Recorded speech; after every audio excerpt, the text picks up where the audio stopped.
What's up, Cowboys Nation? Welcome back to another post-game reaction video. The Dallas Cowboys advanced to 2-1, defeating their first NFC East opponent that they're going to see this year. They defeated them on Monday Night Football 23-16. Down the field, Lamb, 10-5, victory! Touchdown, Ezekiel Elliott. How about the rookie Micah Parsons? What a play! Defense wins championships, but the Super Bowl is won by the quarterback. Guys, this is a crazy win. This is a really good win.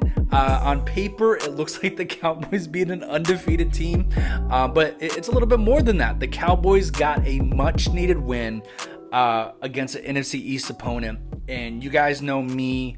You guys know where my focus is. I'm always focusing on the NFC East. Like I said in my past videos, you could look at the Bengals game. If we lose that one, I'm not as mad as if we drop a game in the NFC East, because the NFC East, if you win those games, it puts you in a good position to win the division, which is the primary spot to get into the playoffs for any kind of team. That's the first way in, because obviously you win the division, you get a playoff spot, you get to host a playoff game. And so if you go out here and you win these games, they are so important. The Dallas Cowboys last year, they won all of them. And not only that, but the Cowboys are obviously without Dak Prescott, without their quarterback. And for a moment, we thought maybe they were going to be in survival mode. And me personally, I thought they were going to have to break 500 just to keep the season alive. But right now, they are doing more than that. And I just want to first off by saying that this team is reminding, I'm starting to believe in this team. Last year, I didn't really believe in the team. If you look at my videos, even when we were on that crazy run, even when we were like 5-1, 6-1, we had that exciting overtime win against the New England Patriots, there was part of me that was hesitant just because I just didn't trust them. I thought they talked about the Super Bowl way early on than they should have. Just focus on the game one at a time, see what happens in the playoffs. But something about this year's team is special. And I am really starting to believe in it, because after week one, everyone felt negative about this team. I don't care if you're unrealistic or if you're realistic or unbiased or if you're a diehard fan. Something about this team just really shook your faith in how the season was going to go. Then they come back and they have a really convincing game. It was pretty sloppy still, but it doesn't matter. At the end, they got a W against the Bengals. And then you come out here and you win a gutsy division game on the road with the backup quarterback. And statistically, your best player, Micah Parsons, is dealing with an illness. And I talked about this. I knew it was going to be an issue.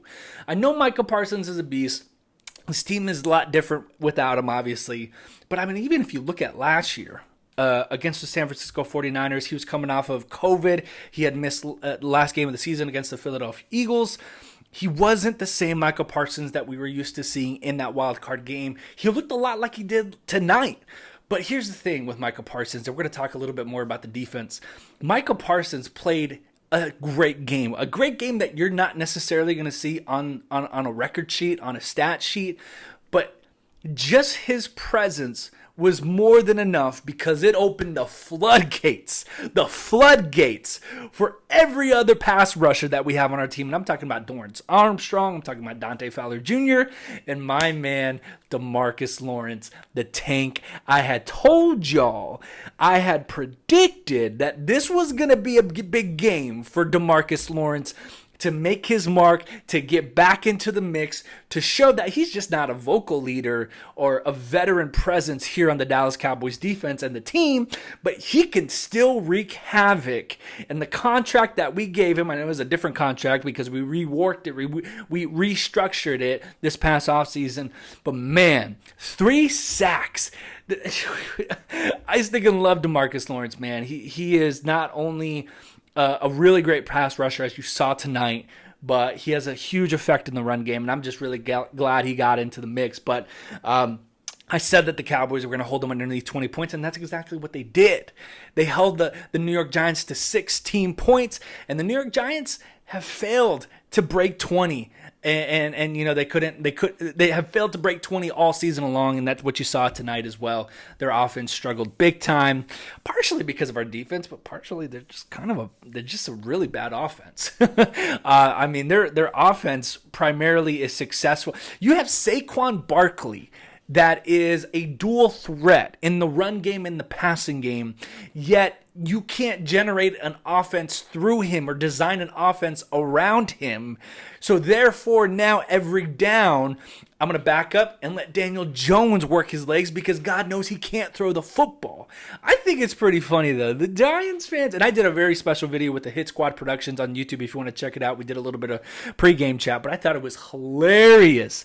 These New York Giants fans were just, everyone else in the league can see it. And granted, Cowboy fans were a little bit blind too, but everyone knew that this 2-0 team, it was not a 2-0 team. On paper, they did look like an undefeated team, but something was missing, and they were exposed tonight. And I told you guys, and I think I said it in this video, I know I thought it, but I don't think I said it, but the Giants aren't even going to make the playoffs this year. They're not even going to finish. They're probably going to be lucky if they finish third in the NFC East, if not fourth, because the Commanders put on an awful game out there at their home field, FedEx Field. But anyways, like I said, I was right. I predicted the Cowboys were going to get this win. I said they 17-14. They won 23-16. They put up a couple more points than I thought they were. Let's talk about the offense while we're talking about points. The offense came out with a balanced running game, and I was super excited that they were able to do that. If you look at the stats here, Tony Pollard had 13 rushes, 13 carries for 105 yards. Ezekiel Elliott had 15 carries for 73 yards. You talk about old-fashioned Dallas Cowboys football, that's exactly what you want to see from the Dallas Cowboys right there. A balanced running attack from both of them, because that's what they sold us on this past offseason. They're like, you're going to see a balanced running attack between both of them, and 13 carries and 15 carries for a total of 28 carries. Yeah, that's pretty balanced, and I loved how they used it. No complaints there. We could talk a little bit about the offensive play call. I thought in key situations, the Cowboys got ahead of themselves. I think the Cowboys still love to make things hard for themselves. They really just love to complicate simple situations and simple mechanics of football. A couple of things I want to touch on here. Matt Farniak, I don't know why he started the game. I get that you probably want to keep Jason Peters on a pitch count because he's trying to work his way back in the game, but there's just no reason to keep him that long in the game when you obviously saw success with Jason Peters literally on the first play of the game when you ran it behind him with Tony Pollard where he had the longest play of the game. So I really don't get why you got to complicate it and make it harder on yourself and give the offensive line a harder job and not protect your quarterback by putting Matt Farniak in and not just letting Jason Peters have a little bit more playing time. Because correct me if I'm wrong, you can put it down in the comments here below. I think Jason Peters only played that one drive. I think he played one more drive. So 2 drives in total. I think that's what I saw there. But red zone offense struggled a little bit too early on in the game. I don't trust Kellen Moore as far as I can throw him in general with offensive play calling, especially in the red zone. But there was something that he did that was significant. He made adjustments as the game went on, and I loved his aggressiveness. I can't believe I'm saying this, but there's a good side to Kellen Moore. There's a good thing, and there's a reason why people believe that he's probably the great talent that he is as an offensive coordinator, and it showed tonight. I'll eat the crow on that one. He really, especially that drive, when we went down in the third quarter, I kind of just felt it. I even tweeted it. Be sure to be following me on Twitter at TonyGoatRomo. But I felt it. I felt like the game was unraveling. I even tweeted it. I felt like something's going wrong here because we went 3 and out. They run out. They come back on the field. The Giants then break off a run with Saquon Barkley. And it kind of just felt like, okay, this game, okay, maybe we got to come into terms with this. Let's pack it up. Let's look forward. And granted, that's why I'm not a coach. That's why I'm not a player. That's why I'm a commentator. That's why I'm an analysis. But the way that they were able to come back, and I thought the play calling on that drive was superb. I mean, great job to everyone there. I believe there was even a 4th down conversion on there. Just a really great way of not being conservative, going out and getting the win, being competitive, understanding that, okay, we need this win on the road, and we have a chance here with the backup quarterback to go get it. And I think that just really propelled them forward. There's something about Mike, and I got to give kudos to Mike McCarthy, and you guys know I'm a Mike guy. I like Mike. I think he's treated unfairly by Cowboy fans. But I just really love the way he believes in his players. I mean, you saw it then, but I mean, I think about the first game that he coached against the Los Angeles Rams on Sunday Night Football, the first year that he was a head coach. He believed in his guys when he went forward on 4th down back then. And he's just a guy that really trusts the players on the field, whether it's Dak Prescott, Ezekiel Elliott, CeeDee Lamb, or Cooper Rush, or Noah Brown. So I really, really appreciate that. And it really showed tonight. And the pass attack was balanced. I love the balance in the play call and how aggressive it was with the play actions and the quick slants and the way they were able to get the ball to different receivers. Noah Brown, you have yourself a day, because this is back-to-back weeks where you have showed up. Now that we talked about Noah Brown, let's talk about CeeDee Lamb. Now, CeeDee Lamb had himself an interesting game, because you know it, that first half, I think we were all on the same page. CeeDee Lamb comes into his 3rd year as a Dallas Cowboy, and he is officially the number 1 receiver. Not only did you have the 88 title and the 88 expectation, because you had Drew Pearson wear it, you had Des Bryant wear it, you had Michael Irvin wear it. Now you're wearing it. Now there's this expectation not only with that, but you're your 1st round draft pick. We were really hyped about this draft pick, and we expected a lot. When that drop happened, oh, man, and I'm not deleting any tweets, because I'll keep it up there, because I was really frustrated, but I know he doesn't care about me, but he shut me up, and I know he shut up a lot of players. There was a lot of growth and maturity in the way that he responded just by the way he was playing. On that drive, when the Cowboys scored a touchdown with the one-handed grab from Cooper Rush to CeeDee Lamb showed that he was the best player on that field at that moment. And right there, my friends, Cowboys Nation, that is the ceiling of CeeDee Lamb. The best player on the field. That's what CeeDee Lamb can be. And on that drive, he showed that with the I don't even know which one is better, to be honest. Whether it was the 4th and 4 grab where he got hit like it was a car and he held on to the ball. That enough may have redeemed the drop from earlier on. Maybe. But then he capitalizes on it. And the one, I think part of him knew that if he caught this with 2 hands, he could still do it. But I think part of him knew, I'm going to go ahead and just showboat and show off here and show you that I can do it one-handed, because I can. I'm convinced that's probably what he did. Oh, man, but what a grab, man. What a grab. And just what a great bounce back for him. He had 8 receptions, 87 yards. Noah Brown had 5 receptions, 54 yards. Simi Fehoko got in this game. He had 1 reception for 12 yards. Zeke for 1 reception and 2 yards. And let's bring it back to Cooper Rush. 21 of 31, 215 yards, 1 touchdown. But most importantly, the most important stat of the night, he is undefeated. He's 3-0. And he's 2-0 in prime time because he beat the Vikings on Sunday Night Football last year. But this man is 3-0. And I got to give credit to this, because if you look at the Jason Garrett offensive game plan system years ago, when you threw any backup quarterback into that offensive system, they completely failed. Whether it was Brandon Weeden, whether it was Kyle Orton. But something's clicking here in this offensive game plan, and I got to give credit and I got to eat crow when it comes to Kellen Moore, because something about it, I know it's partially Cooper Rush's talent and his ability to be a gunslinger and throw the ball, be accurate, throw a catchable ball, but also what Kellen Moore is cooking up for Cooper Rush. It's a good marriage between the two.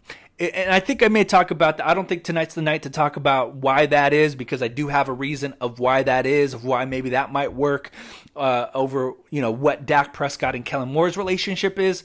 But I think that's another video for another time. But what they're cooking up together is something special because they're 2-0. And they have technically lesser talent because they don't have Michael Gallup or Amari Cooper, but they've been able to manage 2 wins. And Cooper Rush has not thrown an interception, but he's thrown touchdowns. But he's also won the game for the Dallas Cowboys. He's been dependable for the Dallas Cowboys, and so I really appreciate that. And Cooper Rush, game ball. I don't know if I'm going to give you the game ball, but great game to you. Great game to you. The defense, like I said, D-Law has a career. DeMarcus Lawrence has a career day, 3 sacks. Dorrance Armstrong got in on the fun today too. Like I said, Michael Parsons, he didn't have to go out there and have 4 or 5 sacks, 3 sacks, maybe like we wanted him to do with this flu game. But just his presence alone really opened the floodgates because the New York Giants could not game plan for that. They had no response to that. They had nothing to game plan for that. And Trayvon Diggs got his first interception, game-sealing interception. He got it, and it was good too. He got the hand under there, bounced it up. He's got great hands. You guys know that. So Trayvon Diggs got the interception. But let me tell you this as we're closing up on this video, and I want you guys to comment down below about your reaction to the Dallas Cowboys advancing to 2-1. The Dallas Cowboys are one of the most undisciplined teams I have ever seen. Despite that we are 2-1, despite that we're on a 2-game winning streak, and despite that we are in a good position without our starting quarterback, Dak Prescott, there are 2 things that are worrying me right now, and I have to share it just for the fact that I need to get it on video so that maybe we can reference it later in the season. One is the penalties. Now, they're just not regular stupid penalties that we're normally accustomed to in the Mike McCarthy era. Now, I'm not just talking about false starts, illegal shifts, delay of games, holding penalties. There is some outright stupid penalties that are extending drives for our opponents and making it harder on ourselves as a football team to win these games. I mean, this game should have been over by halftime if we're being realistic. If the Cowboys were even half as disciplined as they could be, this game is over at halftime. But because they like to play around with their food and keep it competitive for whatever reason, they shoot themselves in the foot with bad play calling and terrible situational management.